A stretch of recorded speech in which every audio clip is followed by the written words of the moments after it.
हाँ जी। नमस्कार दर्शकों, आप देख रहे हैं पंजाब केसरी लाइव और मैं हूं विनोद कुमार। और आज हमारे साथ सैनी बिरादरी के बड़े नेता जो है जंतर मंतर से हमारे साथ जुड़ चुके हैं। जैसे हमने पहले ही बताया था कि सैनी बिरादरी को जस्टिस डी शर्मा कमीशन ने ओबीसी में इनकॉर्पोरेट किया है, लेकिन बिरादरी के काफी सारे लोग जो वो नहीं चाहते कि वो ओबीसी में, इसीलिए उन्होंने अपना रोष व्यक्त करने के लिए आज दिल्ली के जंतर मंतर में प्रोटेस्ट किया है। प्रोटेस्ट अभी भी जारी है और हम जम्मू से सीधे उनके साथ जुड़े हैं। इस वक्त प्रीतम सैनी जी हमारे साथ जुड़ चुके हैं। सैनी साहब, आपका स्वागत है। कितने लोग जम्मू से गए हैं यहाँ पर जंतर मंतर में? मनोज जी, पहले तो मैं आपका बहुत बहुत शुक्रिया अदा करूंगा कि आपने हमें जहां लिंक लिया। तो पहली बात यह है कि हम जंतर मंतर पर पहुंचे हैं और हमने पहले भी आपसे बात की है कि हमारे जो सैनी समाज है जम्मू कश्मीर का, उसको ओबीसी नहीं चाहिए, क्योंकि हमारा जो है वो एक ही, वो खुद हर चीज को खुद ही हासिल करना चाहता है। वो सक्षम है हर प्लेटफार्म पर, कहीं भी आप देख लो, एजुकेशन में देख लो, पुलिस में देख लो, किसी भी प्लेटफार्म पर आप देखो, हम लोग सक्षम है। तो हमारा जो खानदान है चंद्रवंशी सैनी राजपूत हैं हम लोग, जो जिसके बुजुर्ग है महाराजा सूर सैनी जी। तो सैनी जो है वो हमारे महाराजा सैनी कौम जो है वो लोगों को देना जानती है, लेना नहीं जानती है। तो हम हर प्लेटफार्म पर सक्षम है। और जो हमें खुद समझ नहीं आती है कि गवर्नमेंट ने हमें ओबीसी में क्यों डाल दिया, जबकि हमें जरूरत नहीं है। जब पहले मंडल कमीशन चला था उस वक्त हम फाल नहीं करते थे, तो अब दोबारा इन्होंने कैसे हमें फाल कर दिया, फाल करते हैं जब उसका क्राइटेरिया ही नहीं हमारे JNK के सैनियों में, तो इन्होंने कैसे डाल दिया। तो हमें कुछ लगता है कि कुछ लोग आपके गए होंगे कमीशन के पास, कुछ लोग आपके की वजह से इन्होंने हमें डाला है। जैसे सुनने में आता है कि अब इलेक्शन होने वाली है जम्मू कश्मीर में, या कोई पॉलिटिकल गेम है, उसकी वजह से हमें लोगों को ओबीसी में डाला है। तो हमारा यही है कि हमें ओबीसी में नहीं जाना है। हम देना जानते हैं, लेना नहीं जानते हैं, बस हमारा यही है। इसलिए आज हमने जंतर मंतर दिल्ली में आकर प्रदर्शन किया है। आप देख रहे हैं हम बैठे हैं और मेरे साथ पूरी टीम है, जम्मू कश्मीर की जो सैनी सभा की टीम है वो बैठी है मेरे पास। तो सैनी साहब हमारे सवाल के उत्तर सैनी साहब आपसे पूछेंगे। जी हाँ जी जी पवन जी, मैं सैनी सर आपसे ये पूछ रहा हूँ, कितने लोग आए हैं यहाँ पर प्रोटेस्ट करने के लिए जम्मू कश्मीर? सर मैं पवन सैनी हूँ, दिल्ली से, सैनिक परिवार समाज सेवा से। लेकिन ये बड़ी विचित्र बात है, लोग आरक्षण के लिए बैठते हैं और यहाँ ये अपने सैनी साहब प्रीतम जी आरक्षण नहीं चाहिए इसलिए बैठे हैं। लेकिन अब हमारी भी एक व्यवस्था है कि हम समाज के साथ ही जाना चाहेंगे, क्योंकि ये अकेला मेरा निर्णय नहीं है, जो समाज का निर्णय वही मेरा निर्णय है। मैं इतना ही कहना चाहूंगा जी। आज के प्रोटेस्ट के बाद नेक्स्ट कोर्स ऑफ एक्शन आपका क्या रहेगा? आज आपने प्रोटेस्ट करके जतला दिया है कि आपको ओबीसी का दर्जा नहीं चाहिए, तो नेक्स्ट कोर्स ऑफ एक्शन क्या रहेगा? जंतर मंतर के बाद ये सैनी समाज कहाँ जाएगा? जंतर मंतर के बाद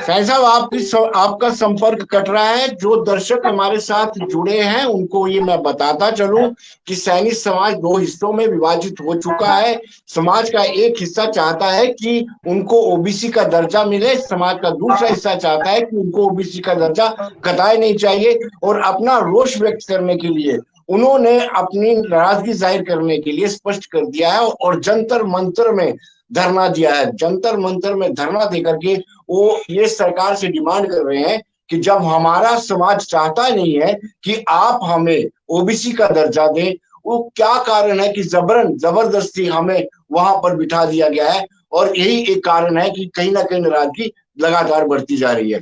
और मैं आपको बताते चलूं, एक समाज का वर्ग ये चाहता है कि उनको दर्जा मिलना चाहिए, और उसमें ब्रिगेडियर एस एस सैनी हमारे साथ जुड़ चुके हैं और विजय सैनी हमारे साथ जुड़ चुके हैं। विजय जी आपका स्वागत है, ब्रिगेडियर साहब आपका भी बहुत बहुत स्वागत है।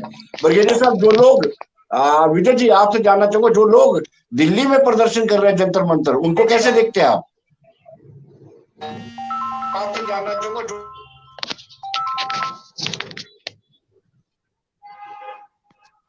विजय सैनी जी, आपसे जानना चाहता हूं, जो लोग जंतर मंतर में धरना दे रहे हैं उनका क्या कहना है, उनको लेकर के आप क्या कहेंगे? विनोद जी नमस्कार। पहले तो मैं आपको मुबारकबाद देता हूं कि आपने हमें जहां पंजाब केसरी में बोलने का समय दिया। जी, जो लोग वहां दिए हुए हैं वो चंद लोग हैं, वो 1 या 2-3% लोग हैं जो वहां जंतर मंतर पे गए हुए हैं। 97% जो लोग हैं वो चाहते हैं कि हमें ओबीसी का दर्जा मिलना चाहिए। प्रीतम जी मेरे बड़े भाई अभी जो कह रहे थे कि हम फॉल ही नहीं करते हैं, मुझे तो मैं इनसे ये पूछना चाहता हूं कि इकोनॉमिकली हम वीक हैं जी,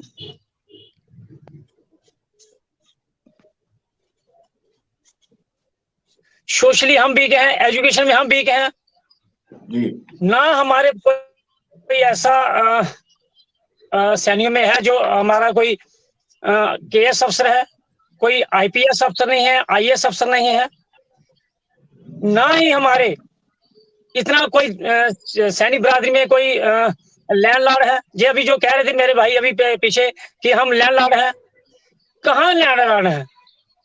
उनका ये कहना है कि हम लेते नहीं देते हैं।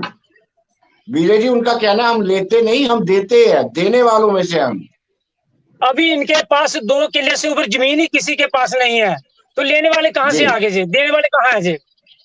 अभी कुछ हमारे सैनिक भाई ऐसे हैं जिनके पास 2-2 कनाल जमीन है, 5-5 कनाल जमीन रह गई है, वो कहाँ देंगे? वो देने वालों में से कहाँ आएंगे? ना ही हमारी जम्मू विनोद जी मेरे बड़े भाई, ना ही हमारे जम्मू कश्मीर में कोई हमारा सैनिक बिरादरी का इंडस्ट्रियलिस्ट है, कोई भी इंडस्ट्री नहीं है। 60,000 हमारा सैनिक बिरादरी है, उसमें से कोई भी एक भी इंडस्ट्रियलिस्ट नहीं है। और ना ही ठीक, और ना ही हमारा कोई फाइनेंशियली कोई हमारे पास कोई इतनी फाइनेंस कंपनी हमारे पास, किसी की भी हमारे सैनिक बिरादरी में कोई भी इतना बड़ा फाइनेंशियल नहीं है। मैं ये कहना चाहता हूँ कि मेरे बड़े भाई बार बार ये कहते हैं कि हम देना जानते हैं, लेना नहीं जानते हैं। 97% जो हमारा सैनिक बिरादरी है वो चाहता है कि हमें ओबीसी का स्टेटस मिले, ओबीसी का दर्जा मिले। तो हम भी चाहते हैं कि हमारा कोई, मैं अपने बड़े भाई जब मैं प्रीतम जी बोल रहे हैं, मैं इनसे पूछना चाहता हूँ, बताइए हमारे कितने जहाँ तहसीलदार हैं, कितने हमारे एसएचओ हैं, कितने हमारे जहाँ वीडियो हैं? ये कहते हैं कि हर फील्ड में हमारा जो है वो सैनिक बिरादरी वो आगे है। विजय जी मैं ब्रिगेडियर साहब के पास जाना चाहूँ। विजय जी ब्रिगेडियर साहब के पास सुनना चाहूँ। ब्रिगेडियर साहब आप कैसे देखते हैं उन लोगों को जो लोग जंतर मंतर में जाकर के प्रोटेस्ट कर रहे हैं? साहब विनोद जी मेरी तरफ से आपको नमस्कार और सभी पैनलिस्ट को भी नमस्कार जी। सुन रहे मेरी आवाज आप? जी जी जी बिल्कुल आ रही है, बिल्कुल आ रही है आपकी, आ रही आवाज, बोलिए बोलिए। सर आपका बहुत बहुत धन्यवाद, आपने हमें अपने साथ जोड़ा है। जी जी। सर हम 1947 से सैनिक कम्युनिटी इसके लिए जद्दोजहद कर रही थी। ब्रिगेडियर साहब आप थोड़ा पीछे हो जाएंगे तो आपका पूरा फ्रेम आ जाएगा, आपका माथा कट रहा है। हाँ यस ऐसे बैठिए जी। अच्छा जी, तो सर 1947 ऑनवर्ड्स हमारी सैनिक बिरादरी इसका कर रही थी, जद्दोजहद कर रही थी कि हमारी कम्युनिटी को इसमें जोड़ा जाए जी। जितने सैनिक जो इलेक्टेड सैनिक सभा आई हैं, जितने उनके प्रेसिडेंट रहे हैं, उन्होंने सभी ने इसको आगे बढ़ाया है। मैं 47 तक नहीं जाता, लेकिन जो मेरे से पहले थे सौदागर जी थे जो 2 टर्म के लिए प्रेसिडेंट रहे हैं, उन्होंने भी इसको आगे बढ़ाया।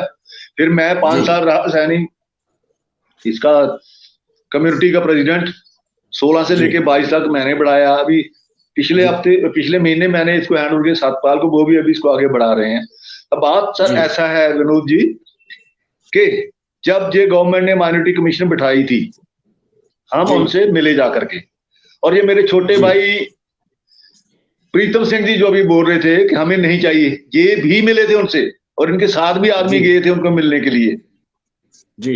मेरे ख्याल में तो ऐसा लगता है मुझे कि क्योंकि जो फाइल हमने उनको पुटअप की, जो फाइल प्रिपेयर करे हमने उनको भेजी, उन्होंने कमीशन ने उसको देखा परखा और उन्होंने हमें अपने पास बुलाया जी। कि आप आइए। और जो हमने फाइल भेजी थी वो भेजी थी ऐसे 4 आदमी ने साइन करी, चेयरमैन ने, प्रेसिडेंट ने, एक और हमारे गाने माने प्रोफेसर थे और एक जनरल सेक्रेटरी जो सैनिक सभा के थे, रिकग्नाइज बॉडी। जी। इन्होंने जो भेजी थी शायद इसलिए नहीं क्योंकि they are not the recognised people. जी। किस कैपेसिटी में गए थे वो कोई नहीं जानते, ये किसी सैनिक कम्युनिटी को रिप्रेजेंट नहीं करते हैं साहब जी, अपने सेल्फ स्टाइल बने हुए हैं, हमें उससे कुछ लेना देना नहीं, जो करें। अच्छा मैं अभी बताता हूँ आपको सर कैसे हमारा जो, तो जब हमें उसने कमीशन ने हमें बुलाया कि आप ये प्रेजेंटेशन दीजिए, 1.5 घंटे तक हमारे साथ उनके क्वेश्चन आंसर्स हुए था जी। एक छोटी छोटी बात उन्होंने पूछी। जज साहब ने, एडीजी मुनीर साहब थे और mister justice GD Sharma member sir, I am forgetting name. जी जी जी। Okay okay. अच्छा sorry, I will collect it sir. तो मिस्टर भारती ये कमेटी थी, उन्होंने हमारे बहुत सारे क्वेश्चन पूछे, उसके हर क्वेश्चन का हमने बिल्कुल परफेक्ट जवाब दिया जो हमारी तरफ से ठीक था। तो कमेटी पूरी संतुष्ट थी कि जो हम कह रहे हैं। उन्होंने हमें बोला कि सर आप बेल्ट फोर्स से आते हैं, हम भी टेक इट। अब मैं बताता हूँ क्या बेसिकली क्राइटेरिया पॉइंट क्या थी सर, मैं वो जिनको नहीं पता लग रहा है मैं वो समझाने की कोशिश करता हूँ। सबसे पहला क्राइटेरिया पॉइंट ये था कि सोशली हमारी सोसाइटी कहाँ ठहरती है जी सर। आज हमारी सोसाइटी में मुश्किल से 2 से 3% जो आदमी हैं ग्रेजुएट नहीं है एजुकेशन में जी। आप इन्हीं को बाद में पूछ लीजिएगा, इसका गांव सरोड़ा है जो जम्मू के पास पड़ता है, एकदम सबर्ब में है। प्रीतम सिंह का गांव सरोड़ा है जो सबर्ब में है जम्मू के। इनको पूछिए इनके गांव में कितने लोग ग्रेजुएट हैं, कितने लोग आईएएस बने हैं, कितने लोग आईपीएस बने हैं, कितने लोग केएस अफसर बने हैं, और किस बेसिस पर ये कहते हैं कि हमारी बरादरी बहुत फॉरवर्ड है। ब्रिगेडियर साहब फिर वजह क्या लगती है आपको, क्या वजह लगती है कि विरोध क्यों हो रहा है? मैं बता रहा हूँ ना आपको वजह, मैंने बताई, आपने नहीं उठने की। ये चाहते हैं कि इस बरादरी के प्रेसिडेंट इनको बनाया जाए। अच्छा, ऐसा नहीं होता सर, बरादरी सोच समझ के प्रेसिडेंट किसी को बनाती है या किसी और को अहदा देती है। हमारी 2 बार इलेक्शन हुई है, यूनानिमस इलेक्शन हुई है। पहले होती थी लाठी चलती थी, तलवारें चलती थी, दंगा होता था, फसाद होते, तो हम लोगों ने बंद कर दिया जी। हम इकट्ठे होते हैं एक जगह पे, कम्युनिटी को पहले नोटिस देते हैं, पेपर में निकालते हैं और इलेक्शन का डेट करते हैं डिक्लेयर। डेट करने में उस दिन पे इकट्ठे होते हैं, वहां उस दिन डिसाइड करते हैं। अभी इनको पूछिए, ये बोलते मैं भी प्रेसिडेंट, कहाँ का प्रेसिडेंट है? मैंने तो भाई सुधाकर सिंह से चार्ज लिया था, मैंने सतपाल को चार्ज दिया भी है प्रेसिडेंट। इस दिन किसके लिए चार्ज, पूछिए इनको आप। आज ये पूछ सकते हैं, जर्नलिस्ट हैं, कि भाई आपने कौन सी सैनिक सभा से चार्ज लिया था, आपने कौन सी सैनिक सभा से आपने इलेक्शन लड़ी है? एक ही सैनिक सभा है जेएंडके में, जो हमारी सैनिक सभा है। जेएंडके सैनिक सभा रजिस्टर्ड 1984 में रजिस्टर्ड है, वो चली आ रही। हम उसको बिल्कुल प्रोटोकॉल के मुताबिक उसकी इलेक्शन कराते हैं, प्रोटोकॉल के हिसाब से उसकी कमेटी बनाते हैं।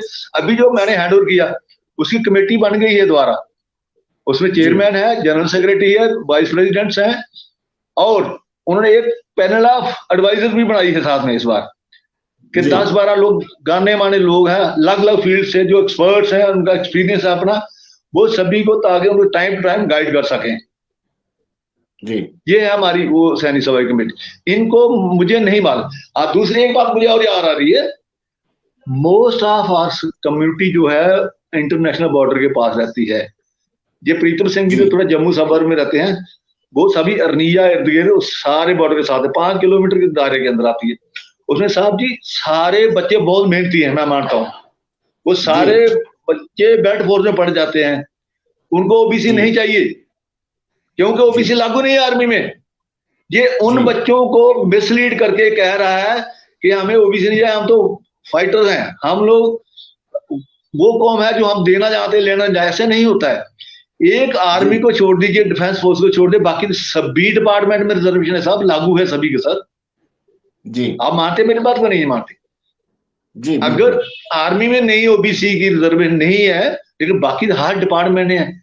आप चेंज देख लीजिए, सॉरी मैं बार बार रिपीट कर रहा हूँ, कभी हमारा कोई एमएलए बना है आज तक 75 साल में? कोई एमएलसी बना है? कभी किसी ने हमें नॉमिनेट किया है क्या? कोई एमपी बना है, कोई मिनिस्टर बना है? और फिर हम किस बेसिस पर कहते हैं कि हमारी बिरादरी बहुत फॉरवर्ड है? जी उसका फैक्ट्स एंड फिगर दें जी, हमने दिए थे सर कमेटी को, दिए थे हमने फैक्ट्स एंड फिगर सारे, तभी उसकी वजह से हमें ये मिला है। ये किसी ने कोई खैरात में नहीं दिया है सर, बहुत डिस्कशंस हुई हैं इसके लिए, और वो हमसे कन्विंस हुए थे। मैं उस पार्टी का प्रेसिडेंट था। अब ये कहां से आके बोल देते हैं कि हमें 4 आदमी लिए उधर ले गए, 4 आदमी इधर ले गए। अरे उनको पूछिए सर, जिसकी लड़की तीसरी बार एमबीबीएस सीट निकाली है अभी, हमारे गांव की है, 3 बार, फिर वो चौथी बार निकाली है उसने। अगर ये ओबीसी हो तो आज डॉक्टर बनी होती जी। इनको क्या पूछे? हाँ यस, प्रीतम सिंह का परिवार बहुत अच्छा है, they are well to do, इनको नहीं चाहिए। इवन मुझे नहीं मिलेगी सर, मुझे लिए एप्लीकेबल नहीं होगी। I am a retired brigadier, मेरा परिवार ठीक ठाक है, हम उस लिमिट से ऊपर है, हमें जो एप्लीकेबल नहीं होगी। पर मैं चाहता हूं एज सैनिक सभा की सेवा के लिए, अगर एक भी आदमी को जिस दिन ओबीसी में कोटे से कहीं रिजर्वेशन मिल जाएगी, मैं बहुत खुश हूँ साहब, बहुत खुश हूँ। धन्यवाद। ब्रिगेडियर साहब, विजय जी देख रहे हैं। विजय जी, आपको क्या लगता है? आप भी इस क्राइटेरिया में नहीं फॉल करते, लेकिन आप भी चाहते हैं कि कहीं ना कहीं रिजर्वेशन मिलनी चाहिए सैनी बिरादरी को, और ये लोग इतने शौक से कह रहे हैं कि हम देते हैं, लेते नहीं है। विनोद जी शुक्रिया। बात भी है, ये कह रहे हैं कि हम देते हैं लेते नहीं है, और ये कह रहे हैं कि मैं बड़े अफसोस से कह रहा हूँ, जैसे मेरे बड़े भाई ने भी कहा, जम्मू 75 साल हुआ हमारा, जहाँ देश आजाद हुए 75 साल में हमारा जहाँ कोई भी ना एमएलए बन सका, ना कोई एमएलसी बना है, कोई राज्यसभा मेंबर, ना कोई एमपी बना है, ना कोई मंत्री बना है। हमारे पड़ोस जो हमारे भाई हैं, जाट भाई हैं, उनमें एमएलए भी हैं, मंत्री भी हैं, राज्यसभा मेंबर भी हैं, मेंबर ऑफ पार्लियामेंट भी हैं। वो बड़े खुश हैं, वो उन्होंने बहुत अच्छी तरह से सेलिब्रेट किया कि हमें ओबीसी का स्टेटस मिल गया है। हमारी बिरादरी में सरपंच से लेकर ऊपर, विनोद जी मैं सरपंच भी हूँ, मेरे और भी 2-3 भाई सरपंच हैं। सरपंच से बड़ा ना बीडीसी अभी तक बन सका है, ना कोई डीडीसी बन सका है। पर ये कहते हैं हम बड़े फॉरवर्ड हैं। फॉरवर्ड है कहाँ है, किस फील्ड में है, मुझे ये बताइए सर। एडमिनिस्ट्रेशन पावर इनके पास नहीं है, ये फिर भी कह रहे हैं कि हम फॉरवर्ड हैं। इनके पास जमीन है, इनके पास नहीं है। फाइनेंशियली जे वीक है, इंडस्ट्री से जे नहीं है, तो जी फिर है कहाँ, किस फील्ड में? मैं प्रीतम से यही पूछना चाहता हूँ, मुझे एक फील्ड बताइए जिसमें जे सबसे आगे हैं। एक फील्ड भी, चाहे वो एजुकेशन है, चाहे वो अपने फाइनेंशियली इकोनॉमिकली है, पॉलिटिकली है, कोई भी फील्ड सर बताइए, एक भी फील्ड में हम फॉल नहीं करते कि जो हमें स्टेशन ना मिले। जितने भी जो जिन्होंने सर, मैं तो ऑनरेबल जो हमारे जस्टिस जीडी शर्मा जी है, मैं उनको मुबारकबाद देता हूं कि जिन्होंने हमारे बिरादरी को सही समय पर जो है वो ओबीसी का स्टेटस जो है वो दिया है। कोई भी ऐसा ये बार बार ये कहते हैं हम देना जानते हैं, सर किस फील्ड में ये आ गया? मैं सिर्फ एक फील्ड इनसे पूछना चाहता हूँ, कोई भी फील्ड मुझे ये बता दे कि हम इस फील्ड में हम आगे हैं। एडमिनिस्ट्रेशन में है, पुलिस में है, इंडस्ट्री अपने फाइनेंशियली है, पॉलिटिकली है, हम तो किसी में भी नहीं है। जो बिरादरी अभी तक अपना एक बीडीसी चेयरमैन नहीं बना सकी, डीडीसी मेंबर नहीं बना सकी, एमएलए नहीं बना सकी, एमएलसी नहीं बना सकी, तो वो कहाँ आगे है? जी कहते हैं कि हम आगे हैं, किस में आगे हैं? एक 75 साल में सब एक केएस अफसर बना है और एक आईपीएस अफसर, उसके बाद हमारा आगे आगे वाले 75 साल में 4 बन जाएंगे। मैं कहता हूँ अगर सर ओबीसी का स्टेटस मिल जाए, हमारी बिरादरी, विनोद जी आने वाले 10 साल में हमारे आईएएस भी मिलेंगे, केएस भी मिलेंगे, हर फील्ड में जो है वो हमारे जो है वो सैनिक बिरादरी के जो लोग हैं वो आगे आएंगे। ब्रिगेडियर साहब से आखिरी सवाल। जी ब्रिगेडियर साहब आपसे आखिरी सवाल, इनके पास देने के लिए है क्या? मैं इनसे ये पूछना चाहता हूँ विनोद जी, आपके माध्यम से मैं इनको ये पूछना चाहता हूँ कि इनके पास देने वाला है क्या? किस फील्ड में दे सकते हैं जी? बार बार ये कहते हैं हम देना जानते हैं, लेना नहीं जानते हैं। अगर जो ब्रिगेडियर साहब से जानना चाहते हैं, ब्रिगेडियर साहब बिरादरी डिवाइडेड ना हो इसके लिए क्या करना चाहिए? आखिरी सवाल आपसे। Sorry I could please. मैं ये कह रहा था कि बिरादरी अपनी कम्युनिटी डिवाइड ना हो, इसके लिए क्या आप मैसेज देंगे? हम तो ये मैसेज करेंगे आपके थ्रू, यही करूंगा कि जो हमारे छोटे भाई हैं प्रीतम सिंह जी, आए हमारे साथ, बैठे, हम डिस्कस करेंगे, हम इनको समझाएंगे, इनको बताएंगे भी क्या क्या इसके फायदे हैं। परहैप्स इनको यही नहीं पता है इनके बेनिफिट क्या है। सर मुझे एक क्वेश्चन जा रहा था सर, जस्टिस GD शर्मा ने मुझे पूछा था कि क्या सैनी साहब आपके यहाँ कोई बहुत बड़ी इंडस्ट्री भी है सैनियों की? मैंने सर नन जी, no big industry, no medium industry, no small industry. तो देन उन्होंने पूछा कि आपके बड़े बड़े कॉन्ट्रैक्टर्स भी होंगे कोई? मतलब there is no government authorised contractor. कोई छोटा मोटा अपने स्वाय पंचायत के और नंबरदार कोई थोड़ा बहुत अपने गांव में पंच सरपंच मेरा थोड़ा सा काम बता, that is what is our society. और सर इनको मैं तो यही रिक्वेस्ट करूं, बेनती करो, मुझे कोई अफसोस नहीं है इनको। ठीक है, हर एक आदमी, डेमोक्रेसी हर एक आदमी का काम है, उसका हक है रोज करना, विरोध करना। आप आए, बैठे हमारे साथ टेबल पे, और नहीं क्रॉस, आप 10 आदमी ले आइए, अपने 10 आदमी मेरे साथ भी और होंगे, डिस्कस करेंगे, बात करेंगे, आपको समझाएंगे पे इसके क्या क्या बेनिफिट है। सर 1971 में मैं ऑफिसर बना, क्लास 1 अफसर सैनी बरादरी से JNK में, और पूरे एरिया में लोग इतना खुशी मना रहे थे। और उसके बाद हमारी कम्युनिटी ने 28 साल लिए एक और ऑफिसर देने के लिए आर्मी में। ये है हमारी बरादरी। एक IG कमल सैनी से रिटायर हो गया, अभी पीछे कोई नहीं बनने वाला। कोई पहले मैंने कहा कोई IAS ऑफिसर नहीं है, कोई IPS ऑफिसर नहीं, ना कोई लाइन में है जी। फिर हम कौन सा बेसिस हमारे पास, जैसे हम कहते हैं कि हम बहुत फॉरवर्ड हैं जी। प्लीज मैं आप सॉरी मे बी मैं आपका ज्यादा टाइम ले लिया, लेकिन ये फैक्ट्स हैं जी। ये फैक्ट सारे मैंने जैसे GD शर्मा के सामने रखे थे सर, और इसमें कोई झूठ नहीं है सर। राइट बरगेड़ी साहब बहुत बहुत शुक्रिया आपका। विजय जी आपका भी बहुत बहुत शुक्रिया हमारे साथ जुड़ने के लिए, धन्यवाद।